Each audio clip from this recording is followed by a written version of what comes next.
하나님의 은혜가 여러분들 가운데 함께 하시기를 주님의 이름으로 축원합니다. 오늘 인천 동지방 연합 남전도 연합회 체육대회가 있습니다. 우리 빗된 모든 성도들 다 함께 참여해서 함께 즐거운 시간, 교제의 시간 가질 수 있기를 바랍니다. 구역 식구들과 기관 식구들은 좀 구역과 또 기관 식구들한테 연락을 해서 오늘 9시부터인데요. 중간에 오셔도 됩니다. 좀 일찍 오셔서 같이 함께 참여하도록 하시면 감사하겠습니다. 우리나라도 지금 지도자가 새로 뽑혔습니다. 새로 뽑히면서 좀 정부가 요동을 치고 있습니다. 정책이 양쪽 극단에서 이쪽으로 갔다 저쪽으로 갔다 그러다 보니까 많이 혼란스러운데요. 이번에 새로운 정권이 이제 세워지면서 또 정책들이 너무 많이 바뀔 거다. 그래서 이것이 이제 어떤 사람들에게는 좋고 어떤 사람들에게는 나쁘고 또 어떤 사람에게는 기대가 되지만 또 어떤 사람들에게는 참 힘든 그런 시간들 될 수 있습니다. 그런데 저와 여러분들이 신앙생활을 하면서 보면은 지도자들이 어떠냐에 따라서 미래는 많이 달라지는 것 같아요. 어느 공동체든지 마찬가지입니다. 오늘 미가 선지자가 유대의 지도자들에 대한 이야기를 하고 있습니다. 우두머리들, 통치자들, 또 선지자들, 제사장들, 이게 사회를 이끌어 가고 있는 지도자들이 어떤 태도를 보이는가? 그래서 하나님께서 그들을 향해서 심판을 선언하고 계십니다.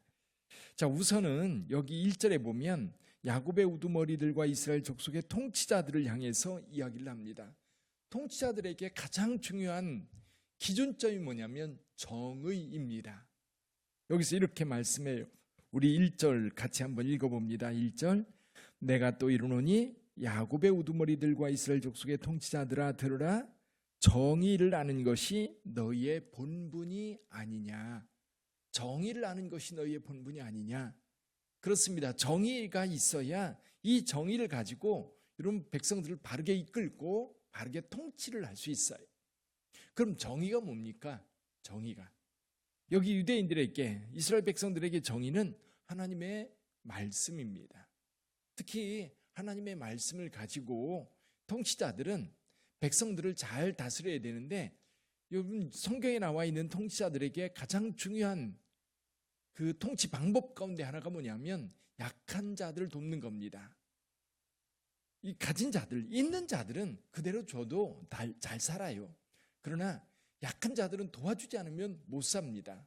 그래서 고아와 과부와 나그네들, 그래서 사회 공동체가 그들을 책임지고 하나의 공동체로 하나의 가족으로 살아갈 수 있도록 서로 돕고 협력을 해야 됩니다. 그런데 그 지도자들이 오히려 역으로 악을 행하고 있어요. 어떻게 행하고 있습니까? 2절 3절에 보니까 너희가 선을 미워하고 악을 기뻐하여 내 백성의 가죽을 벗기고 그 뼈에서 살을 뜯어 그들의 살을 먹으며 그 가죽을 벗기며 그 뼈를 꺾어 다지기를 냄비와 솥 가운데에 담을 고기처럼 하는도다. 2장에서 이런 얘기를 했습니다. 2장 2절에 보면 밭들을 탐하여 빼앗고 집들을 탐하여 차지하니 그들이 남자와 그의 집과 사람과 그 산업을 강탈하도다. 힘이 있으니까요. 그 힘을 가지고 백성들을 잘 살게 하는 일에 써야 되는데 그 힘으로 자기들의 유익을 위해서 이 힘을 사용하는 겁니다. 귀족들 몇몇 사람들, 집안 몇몇 사람들을 위해서 이 통치의 힘, 그 힘을 가지고 활용하는 겁니다. 결국 백성들은 이 통치자들 때문에 있는 거 다 빼앗기고 또 살아가기 힘든 상황에 빠지게 되는 겁니다.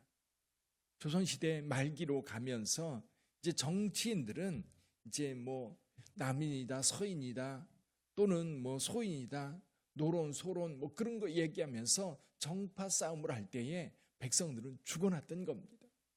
그들을 위해서 정치를 하는데 나라와 민족을 위해서 정치를 하는 게 아니라 그들만을 위한 정치. 또 더 나아가서 오히려 연약한 자들의 힘없는 자들의 것을 빼앗아 가지고 자기 배를 채우려고 하는 그런 경향들이 너무 강하게 나타났던 거죠. 똑같이 이스라엘 상황 미가 시대에도 동일하게 그런 현상이 일어나고 있었던 겁니다. 그래서 그들을 향해서 하나님께서는 이렇게 선언을 합니다. 4절 한번 읽어보지요. 그때에 그들이 여호와께 부르짖을지라도 응답하지 아니하시고 그들의 행위가 악했던 만큼 그들 앞에 얼굴을 가리시리이다. 여기 그때는 언제예요? 그때는 고통을 당할 때, 재난을 당할 때에, 지금 미가 선지자가 계속해서 지금 재난이 다가오고 있다는 것을 선포하고 있고 이야기하고 있거든요. 정말 힘든 일이 그들에게 닥쳤을 때에 그들은 또 하나님 앞에 도와달라고 기도할 겁니다. 그런데 그들이 기도할 때 하나님이 듣지 않겠다고 말씀하세요. 왜냐하면 그들이 평소에 어떻게 얘기를 했어요? 여기 11절 끝에 보면 이런 얘기가 있습니다. 우리 여호와께서 우리 중에 계시지 아니하냐? 재앙이 우리에게 임하지 아니하리라 하는도다. 자, 백성들에게 힘들고 어려워지고 이럴 때에 우리가 더 고통스러워지지 않느냐? 힘들어지지 않느냐? 그러면 하는 이야기가 뭐냐면 여호와께서 우리 가운데 계시지 않냐? 우리에게는 재앙이 임하지 않는다. 이렇게 가도 우리 하나님께서 우리를 지켜줄 거다. 근데 그들의 행위가 어리석고 그들의 행위가 악을 도모하면서 악을 행하고 있는데 하나님께서 그냥 두시겠느냐는 겁니다. 근데 지도자들은 어떻게 얘기를 해요? 아니야, 잘 될 거야, 잘 될 거야. 하나님께서 우리를 도와주실 거야. 하나님께서 우리 가운데 함께 하시지 않느냐? 자기네들은 욕심 부리면서 악을 행하면서 그렇게 말하면서 백성들을 다독이면서 자기 욕심 차릴 것 다 차려가는 그런 자들을 향해서 말씀합니다. 재난이 닥칠 때 그들의 기도를 듣지 않겠다는 겁니다. 그들이 행한 대로 다 갚아주시겠다고 말씀하십니다. 두 번째 부류, 지금 여기는 권력을 가지고 있는 통치자들이라고 한다면 두 번째 부류는 여기 선지자들입니다. 우리 5절을 좀 한번 같이 읽어볼까요? 5절 같이 한번 읽어봅니다. 내 백성을 유혹하는 선지자들은 이에 물 것이 있으면 평강을 외치나 그 입에 무엇을 채워지지 아니하는 자에게는 전쟁을 준비하는도다. 이런 선지자에 대하여 여호와께서 이르시되. 이거 무슨 얘기입니까? 아마 백성들이 와서 상담을 할 거면 어떻게 살아야 됩니까? 이럴 때 어떻게 해야 됩니까? 라고 물을 때에 뭔가 좀 여기 입에 물 것, 뇌물을 가지고 와서 뭔가 좀 주면서 이야기를 요구하면 평강을 외치지만 아무것도 주지 않으면서 이제 도움을 요청하면 여기 전쟁을 선포한다, 전쟁을 준비한다 라고 말하고 있는데 아마 그 입에서 저주가 선포되고 악이 선포되고 아마 욕설이 난무하는 그런 상황일 것입니다. 이게 뭔가 좀 자기 유익한 것이 채워지면 기분이 좋아서 좋은 얘기, 그것도 하나님께로부터 받은 말씀이 아니라 자기 생각에 좋은 말이겠지. 뿐만 아니라 오히려 채워주는 것이 없으면 저주하고 욕하는 그런 모습, 악을 행하는 그런 선자의 모습을 이야기합니다. 그래서 여기 11절에 보면 우두머리들은 뇌물을 위하여 재판하고 그들의 제사장은 삭슬을 위하여 교훈하며 그들의 선지자는 돈을 위하여 점을 치면서도. 사실은 하나님이 없는 거지요. 하나님이 없다 보니까 어떤 일이 벌어져요? 돈이 중심이 되는 겁니다. 이 타락한 시대에 보면 오늘 우리 시대에도 그런 것 같아요. 돈이 중심이에요. 사람의 가치라든지 그들의 능력이라든지 이런 것들이 다 뭘로 평가돼요? 돈으로 평가되는 겁니다. 이게 가치를 위해 헌신하는 게 아닙니다. 돈으로 모든 것을 해결하려고 하고 그것이 그들의 보상이라고 생각을 하는 거지.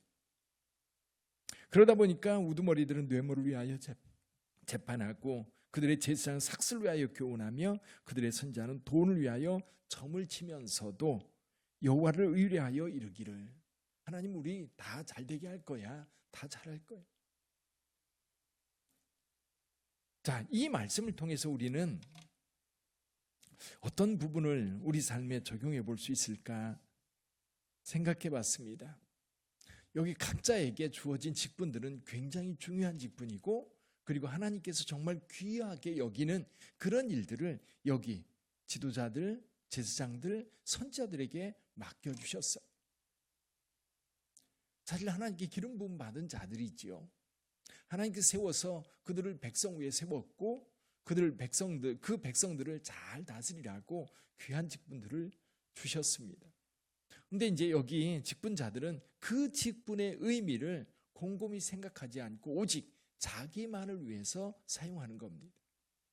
여러분, 예수님께서 광야에서 시험을 당할 때 첫 번째 시험이 뭐였습니까? 너를 위하여 떡을 만들어 먹으라 라는 겁니다.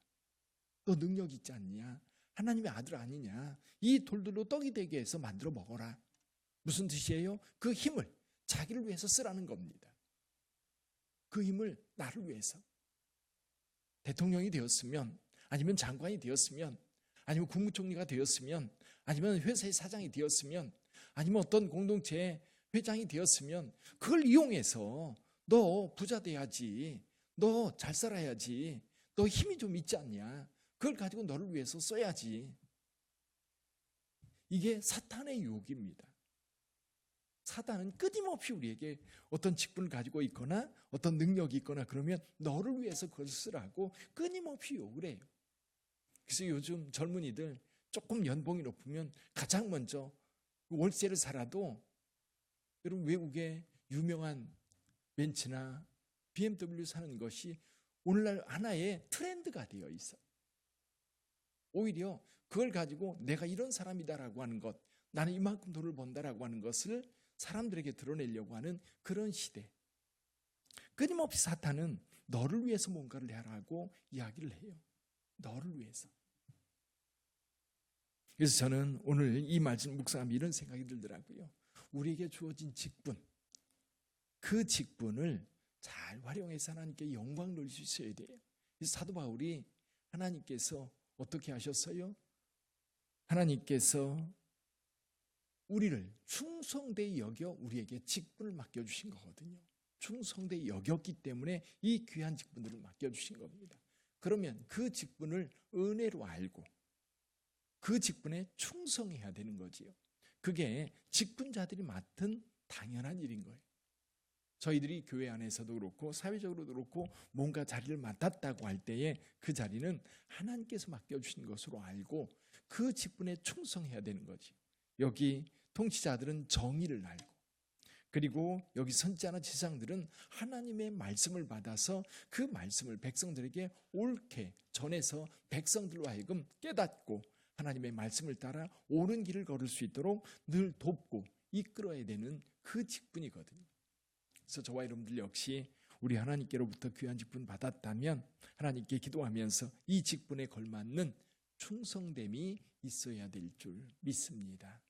그래서 저와 여러분들 신앙생활 할 때에 여러분에게 주어진 직분, 그리고 또 한 가지 귀한 것이 뭐냐, 우리가 그리스도인이라고 하는 직분이에요. 우리는 세상 속에서 그리스도인이어야 됩니다. 그냥 적당히 묻어서 유익하면 그리스도인의 모습을 다 버리고 그저 그 욕심을 따라가는 그런 모습이 아니라 어떤 상황에서도 내가 그리스도인이라고 하는 것을 드러내고, 내가 좀 손해보더라도, 내가 좀 사람들에게 욕먹더라도 그리스도인이 가야 될 정도를 걸어간다면 세상은 달라질 거라 봅니다. 저와 여러분들이 믿음 안에서 온전하게 서서 우리 하나님 앞에 영광이 되는 직분자들, 그리스도인들 다 되시기를 주님의 이름으로 축복합니다. 기도하겠습니다.